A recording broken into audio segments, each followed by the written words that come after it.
नमस्कार शेतकरी भावांनो, बघा आम्ही कारवळ पेरणी करण्यासाठी चाललो आहे.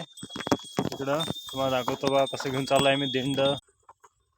बघा आम्ही असं दिंड बैलावरती लादून चाललेलं आहे, असं जू आहे.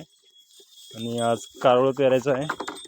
आणि महत्त्वाची गोष्ट म्हणजे आज एक दिवस आहे उघाड, उद्या आणि पाऊस येणार आहे असं म्हटलं आहे ढग साहेब, पंजाब ढग साहेब.